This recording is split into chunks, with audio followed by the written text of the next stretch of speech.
So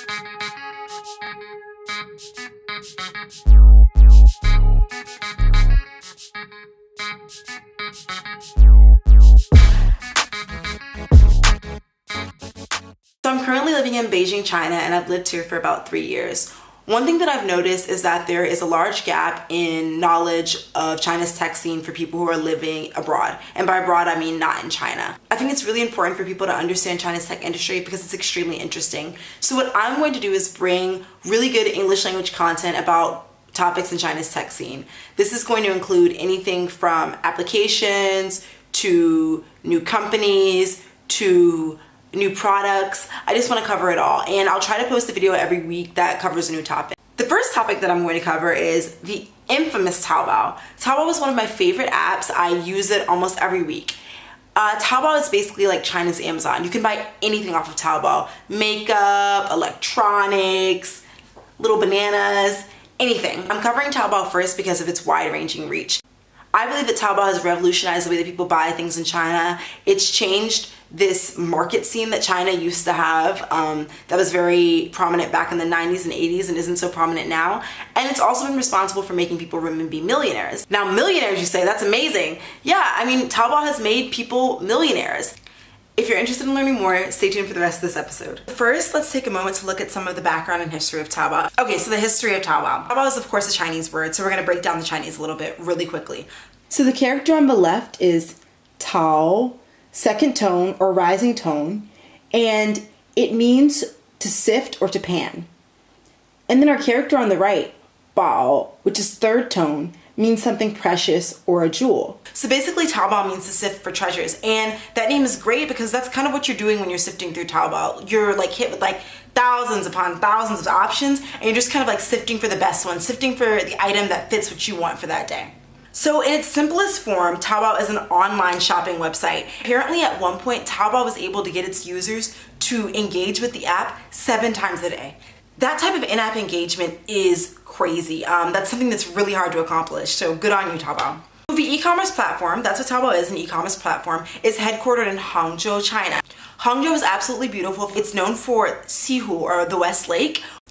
Also, Hangzhou is becoming one of the hotspots for tech in China. Taobao launched in 2003, and when it hit the scene, it immediately became a direct competitor with eBay. But Taobao met this challenge really well, and it was able to meet this challenge by providing free listings to sellers, which basically means it allowed sellers to list their items on the Taobao platform for free. It also opened up with this instant messaging function that allowed sellers to communicate with consumers directly. So let's say that a consumer had a problem with an object that they bought on Taobao, they could communicate with the seller directly about what the issue was, and the seller and the buyer were able to resolve the issue together in-app without having to go through any third party or call customer service. That is awesome. And that's a really important feature of Taobao that I really like. And then last, Taobao opened with this escrow payment system. And basically what happens is that money is not released to a seller until the buyer confirms on the app that they've received the item and that the item is not damaged and that they're satisfied with the item.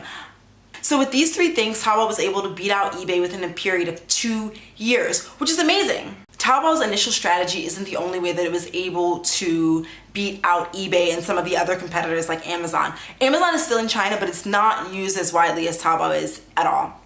One big reason why Taobao was able to hit the scene and just like blow up is because Taobao has a large amount of government support. Government support is kind of essential to a large business's success in China. And Taobao has that support from the government. The reason why Taobao has a large amount of government support is because it's managed to integrate itself in something called a poverty alleviation scheme. One thing that the Chinese government is really placing an emphasis on is alleviating poverty in China. There's a goal to pull a certain amount of the population out of poverty by 2030. And by 2050, which is an important anniversary for China, the government wants the entire population to be moderately wealthy. The way that Taobao has integrated itself in this poverty alleviation scheme is that it allows individuals the ability to sell products directly on the application. In the early years of Taobao, people in rural villages in China that were often close to or have connections with factories took notice and decided that rather than shipping their products to stores, they could sell their products directly to consumers on the app. This kind of cuts out the middleman, and then both ends are able to benefit. You know, sellers can afford to sell things at a lower price, and then buyers benefit from this price reduction, right? As I said before, some people have become millionaires in small villages because they've taken advantage of the fact that this app kind of cuts out the middleman and allows them to sell their products directly. And there are a lot of stories online of this happening. I can provide some in the comment section, or I can provide some links below if you want to learn more about poverty alleviation. China has a large, decentralized, and intricate shipping network. You know, in the US, you only have a few shipping companies. There's like the US Postal Service, FedEx, but in China there are over 10 different shipping companies that are not run through the government. They're just run by private companies. Now, another thing that China has is a really large population, which means there's a lot of people that are able to work for these companies and help ship these items over a relatively short period of time. I've never paid for quick shipping on Taobao. Most things on Taobao come within 3 days, no matter where in the country you get them from.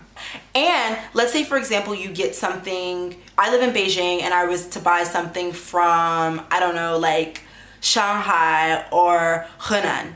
And you'll see on the map where these places are located. I could get it the same day.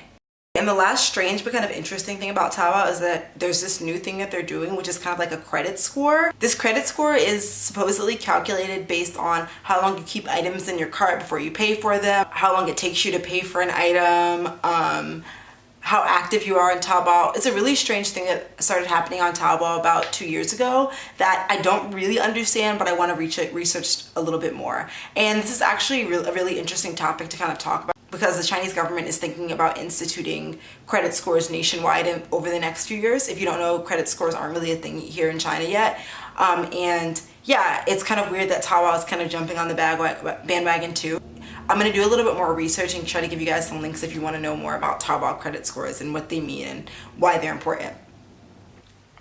Hey everyone, thank you for tuning in. I hope you enjoyed that Taobao episode. If you want to continue learning more about China's tech industry from me, please hit the subscribe button. And then also feel free to offer suggestions and ask me questions about certain aspects of China's tech scene that you want me to cover. I'm happy to take user suggestions, and I'm happy to cover just about anything. Hope your mind feels fed and you feel like you've learned something new. Can't wait to see you next episode.